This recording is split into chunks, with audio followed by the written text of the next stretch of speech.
Kini jalan yang mereka lalui mulai menanjak dan berliku-liku. Rupanya mereka telah sampai di kaki Gunung Merapi. Lama-lama di sebelah timur telah membayang warna merah. Hampir fajar, dengus Mahesa Jenar seorang diri.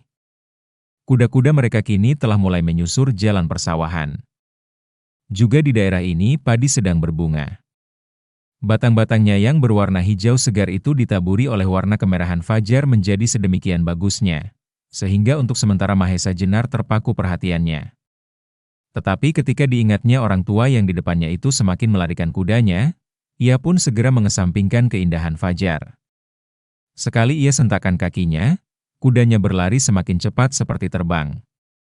Tiba-tiba kuda Ki Asem Gede membelok ke timur, dan sebentar kemudian menyusup masuk ke sebuah desa. Itulah Pucangan.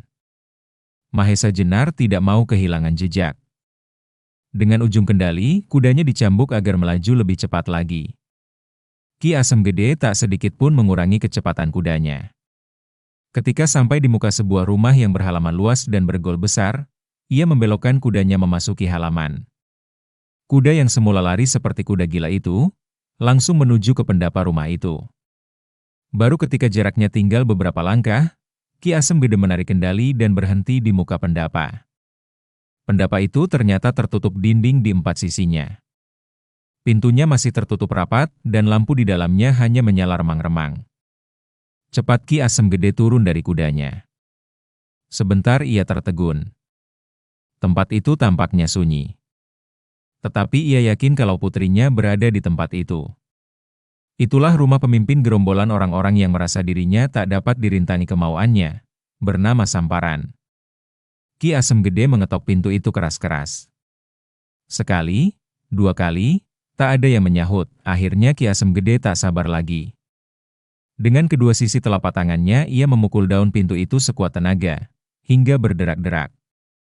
Maka patahlah palang pintu itu sehingga terbuka lebar-lebar. Cepat-cepat ia meloncat masuk, dan tampaklah olehnya sedang duduk di atas sebuah balai-balai bambu yang besar menghadapi meja kecil berisi bermacam-macam makanan dan minuman keras. Kelima orang itu memandang Ki Asem Gede dengan pandangan kosong, dan sikap yang acuh tak acuh, sehingga Ki Asem Gede semakin marah. "Kalian menculik anakku," teriaknya. Sikap Ki Asem yang sudah tua itu tampak garang dan sama sekali berubah dari sifat keramah tamahannya. "Kami sudah mengira kalau kau akan datang ke pondokku yang jelek ini," jawab salah satu dari kelima orang itu, yang rupanya adalah pemimpinnya, Samparan. "Tetapi adalah kurang bijaksana kalau seorang tamu mesti merusak pintu," sambung orang itu. Lalu terdengarlah suara mereka berlima tertawa berderai-derai. Direndahkan demikian, Ki Asem Gede semakin marah. Cepat ia membungkuk mengabi palang pintu yang telah dipatahkannya tadi, dan dilemparkan sekuat tenaga ke arah meja kecil di atas bel-bel di antara kelima orang itu.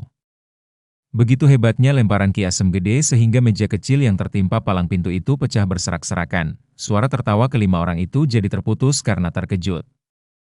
Mereka cepat-cepat meloncat menjauh, dan turun dari balai-balai itu. Mereka sama sekali tidak mengira kalau orang tua itu masih memiliki tenaga yang sedemikian kuatnya. Sebentar kemudian terdengar Samparan tertawa terbahak-bahak. "Bagus, bagus. Alangkah hebatnya," kata Samparan. Ki Asem Gede sudah tidak mau mendengarkan lagi. Kembali ia berteriak. "Aku datang untuk mengambil anakku." Lagi, Samparan tertawa, tapi kali ini tawanya dingin. "Kami telah berbuat suatu kebaikan bagi penduduk di sekitar daerah ini, dengan menyimpan anakmu." "Apa kau bilang?" potong Ki Asem Gede. "Anakmu telah melakukan perbuatan-perbuatan terkutuk dengan mengganggu ketentraman rumah tangga orang, meskipun ia sudah bersuami." "Omong kosong," teriak Ki Asem Gede semakin marah. Kembali Samparan tertawa. "Sudah seharusnya kau tidak percaya, sebab kau ayahnya. Tetapi ketahuilah bahwa di daerah ini telah timbul keributan karena pokal anakmu. Bahkan lebih dari itu, di daerah barat daya telah timbul wabah penyakit. Kau tahu sebabnya? Ketahuilah bahwa itu disebabkan karena salah istrimu itu pula, sehingga danyang-danyang menjadi marah." Sambung Samparan. Ki Asem Gede sudah sampai pada puncak kemarahannya sehingga seluruh tubuhnya bergetar. Ia tahu benar betapa liciknya orang-orang itu, dan betapa pandainya mereka memutar balik kenyataan. Samparan, jawab Ki Asem Gede dengan suara menggigil. Aku tahu siapakah kau, jadi kau tak usah banyak bicara di hadapanku.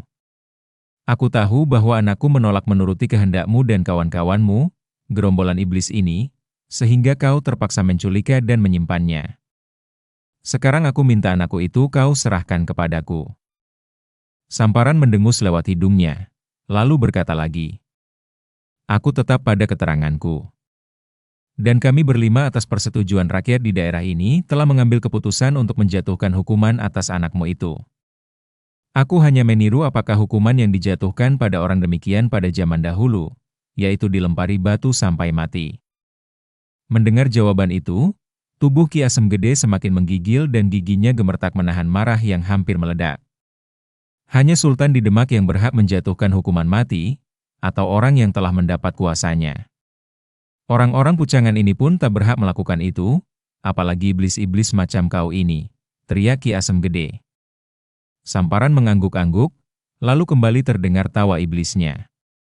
Betul, betul Ki Asem Gede, tetapi di daerah terpencil sejauh ini, jari-jari kekuasaan Demak tak begitu terasa. Maka sudah sewajarnya lah kalau kami yang merasa sedikit ada kemampuan, membantu berlakunya undang-undang di daerah ini, menghapuskan kekan. Hampir Ki Asem Gede tak dapat menahan dirinya. Untunglah bahwa pikirannya masih dapat bekerja. Ia merasa tak akan mampu melawan kelima orang itu. Di Demak, kata Ki Asem Gede kemudian, untuk tiap-tiap keputusan ada hak pembelaan. Berlaku jugakah peraturan ini? Mendengar pertanyaan ini kelima orang itu tampak berpikir. Tetapi sebentar kemudian terdengar kembali tawa iblis keluar dari mulut Samparan. Kau cerdik sekali Ki Asem Gede. Kau ingin menjadikan persoalan ini menjadi persoalan umum. Bukankah telah kau katakan bahwa keputusanmu itu atas persetujuan penduduk di daerah ini? Bukankah dengan demikian hal itu sudah menjadi persoalan umum? Samparan kembali merenung. Tanpa ia berpikir untuk mengatasi usul Ki Asem Gede itu. Kalau sampai terjadi ada semacam pengadilan bagi persoalan ini, di mana dapat hadir saksi-saksi, maka terang hal ini tidak menguntungkan pihaknya. Tetapi akhirnya ia ketemukan juga suatu cara untuk mengatasinya. Ki Asem Gede, kami adalah bangsa yang mengenal keadilan. Kenapa kami keberatan kalau diadakan pembelaan? Tetapi karena kekuasaan tertinggi dalam persoalan ini adalah di tangan kami, maka kamilah yang menentukan cara pembelaan itu. Bagaimana caranya? Dalam kesulitan ini, Ki Asem Gede hanya dapat mengharap suatu perkembangan persoalan yang dapat menguntungkan dirinya. Samparan menarik alisnya tinggi-tinggi, kemudian menjawab, keadilan yang tertinggi terletak di tangan takdir. Karena itu pembelaan dalam persoalan ini pun sudah seharusnya kalau didasarkan atas hal itu. Tegasnya, pembelaan itu hanya dapat dilakukan dengan sebuah pertarungan. Kau boleh memilih seorang pembela, atau barangkali kau sendiri, sedang di pihak kami pun akan ada seorang yang harus mempertahankan keputusan kami itu. Nah, kemudian segala sesuatu terserah pada kehendak takdir. Kemudian Samparan menarik nafas panjang-panjang. Ia yakin kalau pihaknya pasti akan menang. Sebab bagaimana hebatnya Ki Asem Gede, tetapi karena umurnya yang sudah lanjut itu, tentu tidak akan berbahaya lagi. Setan, dengus Ki Asem Gede. Tetapi meskipun demikian ia masih berusaha untuk mendapat suatu kesempatan. Bagus, aku terima cara itu. Sekarang aku minta ditetapkan waktu. Minggu depan barangkali? Samparan jadi tertawa terbahak-bahak. Ia menangkap maksud Ki Asem Gede. Kau memang licik sekali. Kau mengharap bahwa kau dapat mencari bantuan orang lain, atau dalam kesempatan itu kau dapat membebaskan anakmu. Nah Ki Asem Gede, supaya persoalan ini tidak berlarut-larut, aku tetapkan hari pertarungan ini adalah hari ini, bukankah Fajar sudah datang? Seperti disengat ribuan lebah, Ki Asem Gede mendengar putusan Samparan itu. Bahwa setan itu betul-betul licik, kini telah terbukti. Dan ia sesali ketergesa-gesaannya tadi, kalau saja ia tadi membicarakan soal ini dengan sahabat-sahabatnya. Ki Asem Gede sendiri bukan berarti takut menghadapi persoalan itu, meskipun misalnya ia harus menyerahkan nyawanya. Tetapi taruhannya terlalu besar. Kalau ia kalah, berarti kekalahan itu berlipat dua, sedangkan ia sendiri sadar bahwa tenaganya sudah mulai surut. Apalagi menghadapi iblis-iblis yang segar dan sedang tumbuh. Kembali Ki Asem Gede menyesali dirinya. Biasanya ia berlaku tenang. Tetapi menghadapi persoalan satu-satunya anak yang diharapkan dapat melanjutkan namanya, ia jadi kehilangan ketenangan itu. Tetapi pada saat ia sedang kebingungan, tiba-tiba terdengarlah suatu suara yang berat dan mengandung pengaruh yang luar biasa. Ki Asem Gede akan menerima ketetapan hari itu. Dan Ki Asem Gede akan menunjuk aku sebagai pembelanya. Mendengar suara itu, semua yang berada di dalam ruangan segera memandang ke arah pintu di mana berdiri seorang dengan sikap yang tenang meyakinkan. Itulah Mahesa Jenar. Melihat kehadiran Mahesa Jenar tanpa diduga-duga itu, Ki Asem Gede menjadi girang bukan kepalang, sampai hampir-hampir ia berteriak. Cepat-cepat ia melangkah mendekati dan menggoyang-goyangkan tangan sahabatnya yang baru saja dikenalnya itu. Sementara itu kelima orang penghuni rumah itu memandang dengan heran dan mencoba menebak-nebak. Siapakah gerangan orang yang begitu besar kepala sehingga berani menawarkan diri untuk membela anak Ki Asem Gede itu? Sedang wajah orang itu belum pernah dikenalnya. Siapakah dia? Tanya Samparan kemudian. Hampir saja Ki Asem Gede menyebut gelar Ranggatohjaya untuk sekaligus menakut-nakuti kelima orang itu. Tetapi melihat gelagat itu, segera Mahesa Jenar mendahului, "Aku adalah Mahesa Jenar, sahabat Ki Asem Gede." Mahesa Jenar? Ulang Samparan. Nama itu pun sama sekali tak terkenal di daerah ini. Orang yang paling mereka takuti adalah Dalang Mantingan, yang beberapa waktu lalu berhasil menangkap 3 serangkai perampok yang bernama Tunggal Sambernyawa. Dan seandainya Dalang Mantingan pada saat itu ada di situ pun belum tentu dapat mengalahkan mereka berlima yang merasa mempunyai kekuatan 2 kali lipat dari kekuatan Sambernyawa itu. Hanya tentu saja kalau Mantingan ada di situ, ia takkan berani membuat tantangan pertarungan yang demikian. Tetapi sekarang yang ada hanya orang yang sama sekali tak ternama. Melihat keraguan-raguan orang-orang itu, serta takut kalau mereka mengubah peraturannya, segera Mahesa Jenar menambahkan, "Aku kira tak ada lagi persoalan. Apapun yang akan terjadi atas diri kami nanti, yang melaksanakan pertandingan itu, bukanlah suatu soal yang perlu direnungkan. Aku adalah laki-laki seperti kalian juga." Perkataan Mahesa Jenar ini rupa-rupanya telah berhasil menyentuh harga diri Samparan serta kawan-kawannya, apalagi mereka telah merasa bahwa kehebatan mereka sukar mendapat tandingan. Dalam pada itu salah seorang kawan Samparan segera melangkah setindak maju, dan dengan suaranya yang nyaring berkata, "Kakang Samparan, apa yang sudah terucapkan sebaiknya dilaksanakan. Aku belum kenal orang ini, dan orang ini pun rupa-rupanya belum kenal kami. Baiklah, kini kami saling berkenalan. Aku usulkan sebagai pelaksanaan dari peraturan itu, pertandingan diadakan di halaman rumah ini secara terbuka. Siapa saja boleh menyaksikan. Dan satu soal lagi, pertarungan dilaksanakan sampai selesai. Maksudku, sampai salah satu pihak tak mampu melawan. Jadi tidak boleh menarik diri. Siapa yang menang mempunyai hak untuk berbuat apapun atas yang kalah, dan atas barang taruhan." Kata-kata itu diucapkan dengan penuh keyakinan, bahwa Mahesa Jenar merupakan sebuah umpan yang sangat lunak. Mahesa Jenar menarik nafas panjang. Sedang Ki Asem Gede yang semula sangat girang, kini menjadi agak cemas juga. Kalau seandainya Mahesa Jenar kalah? Ah, tak mungkin, pikir Ki Asem Gede. Sementara itu Samparan tak mengangguk meskipun ia tidak seyakin Watu Gunung, kawannya yang telah melengkapi peraturan tadi. Ia menduga bahwa orang itu pun sedikit banyak mempunyai pegangan sehingga berani menyatakan dirinya sebagai pembelah. Belum lagi ia berkata apa-apa kembali Watu Gunung menyambung, "Nah sekarang siapakah di antara kami yang pantas melayani kawan itu?" Mendengar nada pertanyaan ini, Samparan tahu bahwa Watu Gunung bernafsu untuk menjadi jago yang harus bertanding dengan Mahesa Jenar. Watu Gunung adalah seorang yang termasuk paling kuat di antara mereka. Kalau Samparan yang terpilih menjadi pemimpin, adalah karena dialah yang tertua dan terbanyak mempunyai pengalaman, baik dalam tata perkelahian maupun dalam lika-liku pembicaraan dan tipu muslihat. Agar tidak mengalami kegagalan, Samparan pun sependapat dengan Watu Gunung bahwa sebaiknya orang yang terkuatlah yang harus melayani orang asing ini, sehingga tidak ada kemungkinan mengalami kekalahan. Baiklah kawan-kawan, aku memilih Adi Watu Gunung untuk melayani tamu kita nanti, kata Samparan. Watu Gunung menjadi gembira mendengar putusan ini. Sebaliknya kawan-kawannya yang lain merasa kecewa karena tidak dapat bermain-main dengan seorang yang sama sekali tak bernama tetapi sudah berbesar kepala untuk mencoba-coba menghalang-halangi kemauan mereka. Tetapi bagaimanapun mereka akan turut merasakan hasil kemenangan Watu Gunung nanti. Memang, sebenarnya Watu Gununglah yang paling berkepentingan pada saat itu sebagai seorang pemuda, sebelum meninggalkan kampung halamannya, dahulu ia pernah berangan-angan untuk dapat mengawini anak Ki Asem Gede.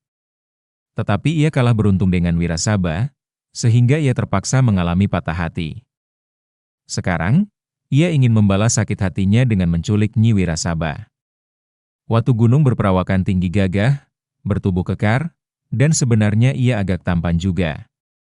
Kalau ia sejak semula menjadi orang baik-baik, mungkin ia juga akan mendapatkan istri yang cantik. Tetapi sekarang, hampir semua perempuan menjadi pingsan kalau mendengar nama Watu Gunung disebut orang.